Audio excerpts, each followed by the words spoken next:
السلام علیکم ورحمۃ اللہ وبرکاتہ۔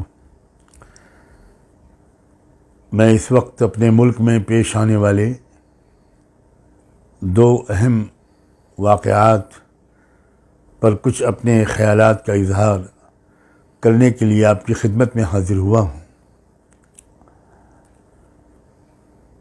ایک تو واقعہ ہمارے برادر عزیز مولانا مفتی سلمان اظہری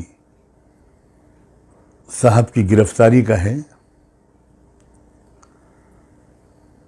جتنے سخت الفاظ میں اس کی مذمت کی جائے وہ کم ہے۔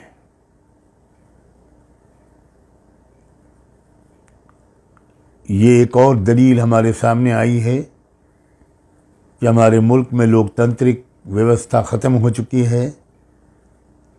آزادی رائے، اظہار خیال کی آزادی، freedom of thought, freedom of expression, یہ سب ختم ہو چکا ہے۔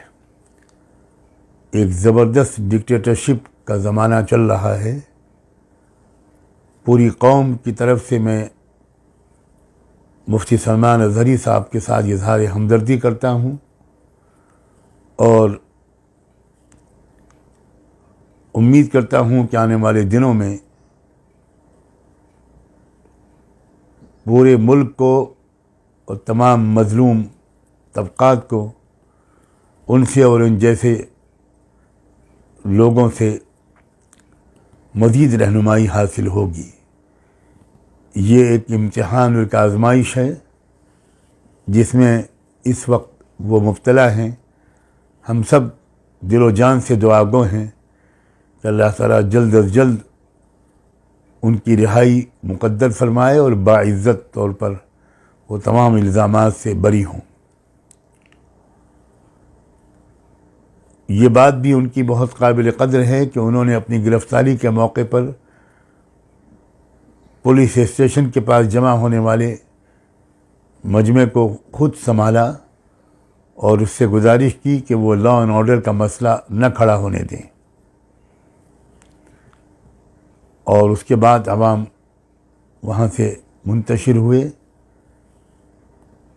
صاف ظاہر ہے کہ کون ہے جو لا اینڈ آرڈر کو بگاڑ رہا ہے اور کون ہے جو لا اینڈ آرڈر کی حفاظت کی کوششیں کر رہا ہے۔ دوسرا وہ واقعہ جس پر میں اظہار خیال کرنا چاہتا ہوں وہ جھارکھنڈ میں جو کچھ ہوا ہے اور اس سے پہلے بہار میں ہوا تھا۔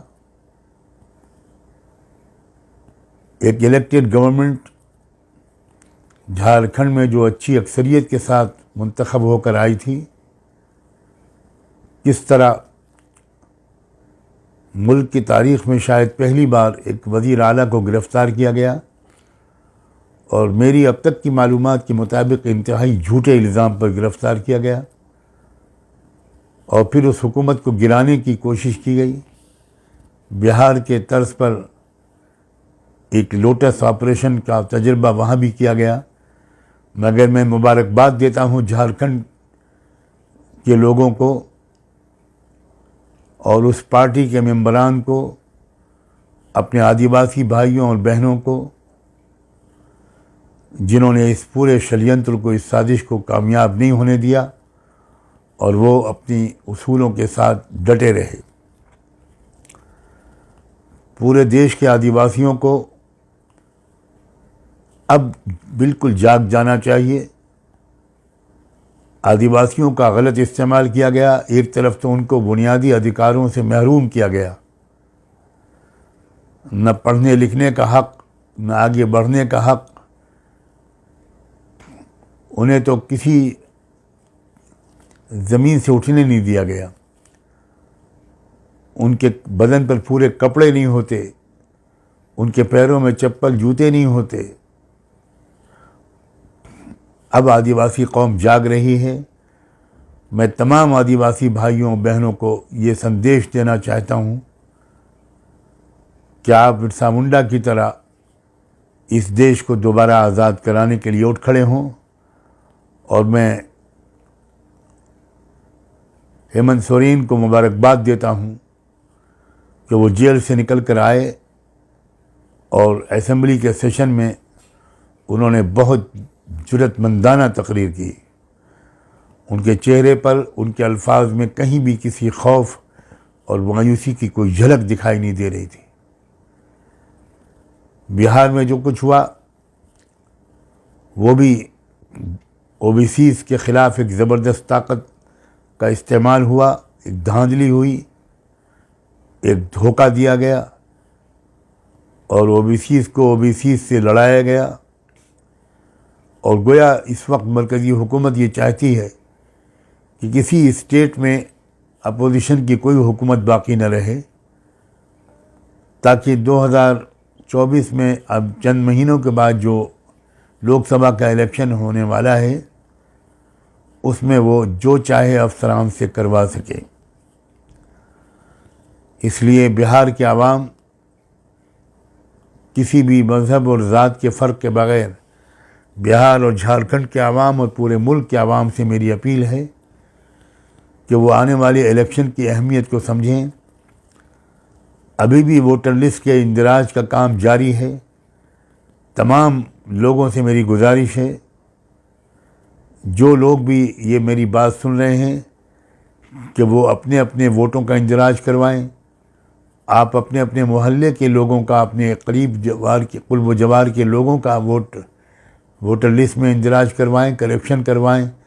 ایک بہت ہنگامی اور جنگی مہم کے طور پر اس خدمت کو انجام دیں اور کسی بھی فرق کے بغیر ہر بھارتی ناگرک کو ووٹر بننا ہے. اس کا گیان، اس کا علم اس کو حاصل ہونا چاہیے اور ابھی سے اس کی پلاننگ کریں کہ الیکشن کے دن میں ایک ایک بوتھ پر ایک ایک ووٹر کا ووٹ وہ پڑے. وہ ووٹ جس کو دینا چاہے دے، مگر ہماری آپ کی کوشش یہ ہونی چاہیے کہ ہر ووٹر، بھارت کا ہر وہ شخص جو ووٹ دینے کا حق رکھتا ہے وہ ووٹر بنے اور الیکشن پولنگ کے دن میں صبح سویرے جا کر وہ اپنا ووٹ ڈالے. میں انہی دونوں باتوں کے لیے آپ کی خدمت میں حاضر ہوا تھا. امید ہے کہ آپ اس پر ضرور توجہ کریں گے. اب مجھے ایسا لگتا ہے کہ آنے والے زمانے میں آدیواسیوں، او بی سیز اور ملک کی جو مائنورٹیز ہیں ان سب کو مل جل کر اس ملک کے سمویدھان کو، اس ملک کے دستور کو بچانے کے لیے ایک بڑی مضبوط کوشش کرنی ہے. کامیابی آپ کے قدم چومے گی، ایسا مجھ کو یقین ہے. آپ سب کو آپ کے مالک کے حوالے کرتا ہوں. بہت بہت شکریہ. خدا حافظ.